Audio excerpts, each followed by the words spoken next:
Tonight, residents rejoice as a dangerous stretch of road in the mid-north has its speed limit reduced, and a touching tribute to Whyala's former mayor as the town's wetlands are renamed in his honour. This is Southern Cross News with Fraser Goldsworthy. Good evening. Port Pirie Regional Council has endorsed the decision to reduce the speed limit along Abattoirs Road from 110 k's an hour to just 80. It's in a bid to help improve road safety and follows a number of complaints from locals. After rejecting the first request from locals last year, Port Pirie Regional Council reviewed its initial decision. Residents have successfully had Council's original decision overturned, and now the section of Abattoirs Road through to Waits Road will now be reduced to 80 km per hour. Residents entering the road say they're unable to see past the trees and around the bends of the windy stretch of road. And with oncoming traffic travelling at 110 k's an hour, it's a potentially fatal T section. There's 5 premises or inlets or outlets from properties on that road there. They are coming into this road here onto the Abattoirs Road. They're being obscured by some of the vision there, and it's a bit of a safety issue. Council will now extend the 80k speed limit from National Highway A1 to just west of Waits Road. Far better safety, and because people won't be doing 110 k's an hour, they'll only be doing 80 k's an hour. Council's now waiting on the official plans showing the speed limit change from the Department of Transport and Infrastructure. Once those plans are received, the speed limit signs will be removed, and that could take 2 to 3 weeks. Abattoirs Road recently underwent a major upgrade which has been welcomed by many motorists, but has local residents asking why the speed limit wasn't reduced at that time. So a couple of years ago, when we realigned the curves in Abattoirs Road from about Waits Road through to Highway 1, it was designed for 110 km an hour. Rachel Nell, Southern Cross News. Reports of health issues from dust being stirred up by Port Augusta's Yorke's Crossing is renewing calls for its upgrade. The unsealed track is the only alternate heavy vehicle route through the Upper Spencer Gulf.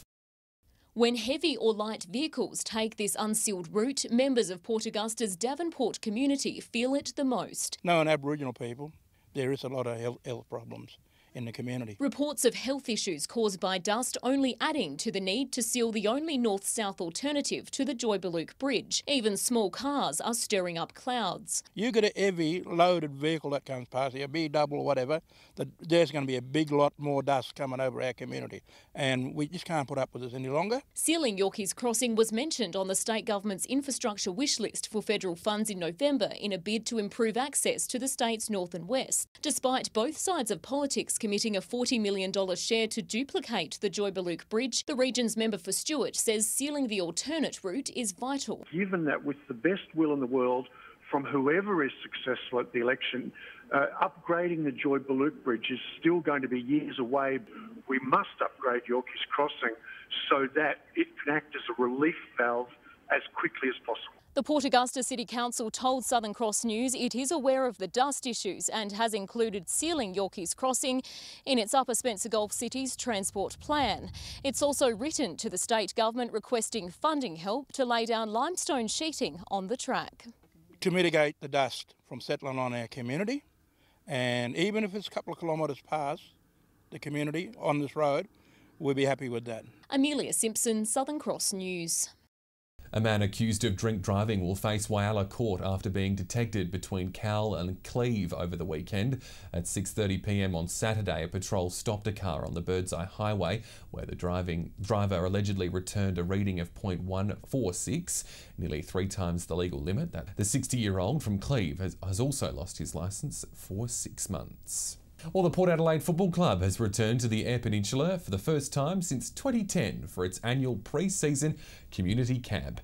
Jason Kemp is covering the latest. Jace, the players and coaches are taking training on the West Coast. Yeah, that's right, Fraser. Port Adelaide touched down in Lincoln this morning ahead of their two-day camp visiting the regions, first stopping off in Port Neale before making their way here to Centenary Oval. The players and coaches arrived at 8 a.m, quickly making their way down the highway to visit Port Neale Primary School to talk to students and teachers about the values of playing AFL football. Students got some one-on-one lessons with their idols, some even impressing the stars. This year, a couple of new faces have been added to the squad, one of those hometown export Lindsay Thomas, returning to Port Lincoln and Mallee Park for the first time since being recruited by the Power. Sam Gray also returning close to home. The Cleve-born native was recruited from the Sandful before making his AFL debut with Port in 2014. The community camp is an AFL-run initiative to help inspire and motivate young students and footballers living in remote communities. It also aims to develop grassroots footy, which is the backbone of the AFL. Port invited students from across the region to attend its Auskick clinic at Centenary Oval this afternoon. Local coaches not missing out either, getting some handy tips from the professionals during a coaching clinic as part of the camp. Port will attend a dinner tonight before heading to Ceduna tomorrow,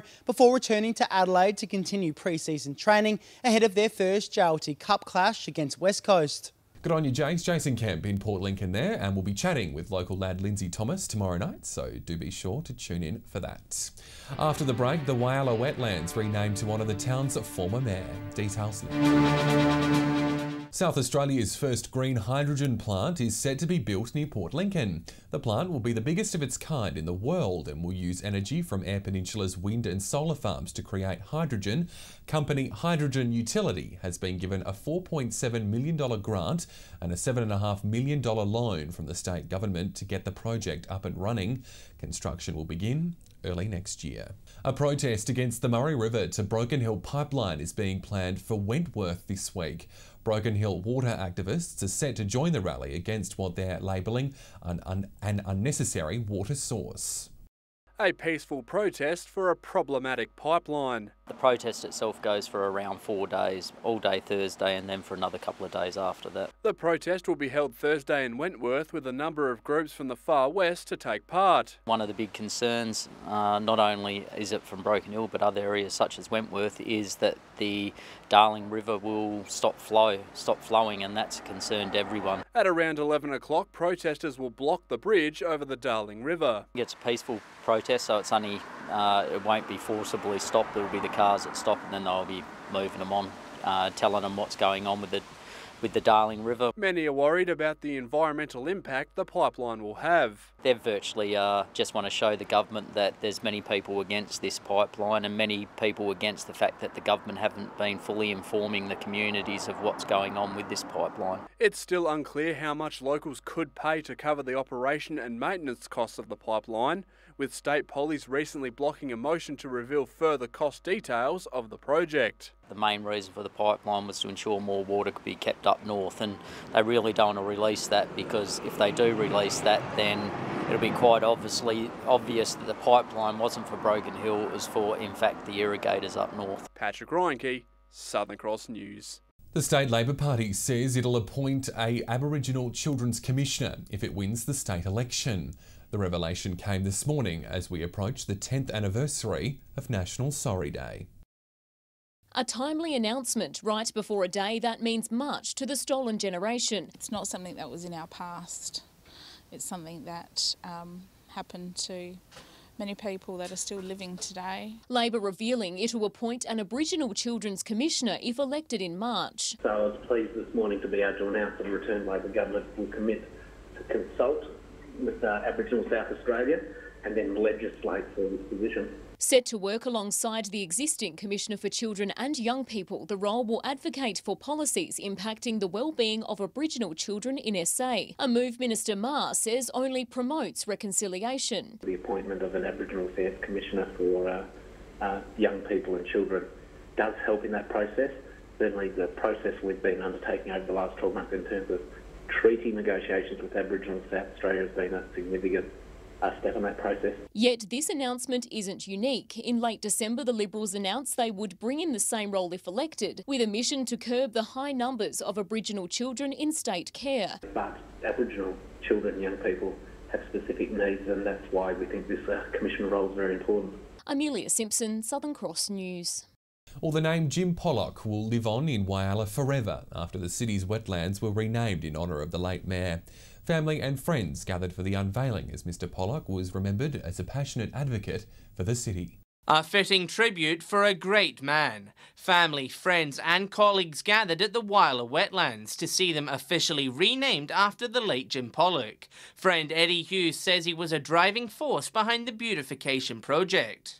Jim was heavily involved and knocked at doors and knocked at my door, and so state government funding came and local council funding came. Daughter Kerry Morgan says the family is touched by the monument. He loved the wetlands as part of his loving of Whyalla. It's a real tribute to Dad. It's an honour. The plaque sits on a 14-tonne piece of magnetite ore from Iron Duke. Local companies donated their time to mine, lift and transport the rock into place. It's a wonderful tribute to a wonderful man. So Jim served the community well for nearly 20 years. Jeff Brock says he knows all about Jim's passion for the area. No, even when I was the mayor, he said, I've got one on top of you, Brocky. He said, the issue is I've got a wetlands here. 2 years on, he remains a missed figure by his family and the wider community. But Ms Morgan remains positive, saying the family now has a place to come and visit him. That'll be a good incentive to come down and say, good morning to him and do a circuit around the wetlands. John Hunt, Southern Cross News. What a fitting tribute. After the break, the future of the Broken Hill cricket season up in the air as officials figure out how to beat the heat. Details next. A Port Pirie nurse has been recognised in this year's Young Achiever Awards. His passion for helping those in need of medical care setting him aside from others in his field.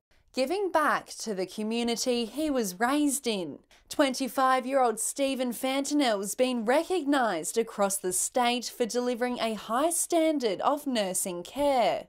We work with a lot of amazing nurses, doctors and other healthcare professionals, and I think to be nominated and recognised for that achievement is something really important and special. There are young people out there who are giving so much of their time and efforts to make sure that people in regional and rural areas have access to all the top medical services. Stephen started his graduate position as a registered nurse in Port Pirie last year, after deciding working in the country would provide him with a more hands-on experience. A surgical ward in theatre and accident emergency, and I also did a 15-week placement at Orroroo. Stephen's been recognised for his caring nature and going above and beyond for his patients. He works with nursing staff, allied health and medical staff to give the best possible outcomes for patients, and he also includes patients' families in their decision-making processes. The young nurse now hopes to carry other young and local achievers through next year's awards ceremony. To think that if I can win this award, anyone can win this award. It's available for anybody from any background, from any walk of life. Because he is competent in his practice, that really brings him one step in front of the others. Rachel Nell, Southern Cross News. To sport now, and another cancellation to Broken Hill's weekend cricket will see the league hold an unprecedented meeting to discuss rearranging the season. It comes after one club raised concerns about players not getting enough time on the field.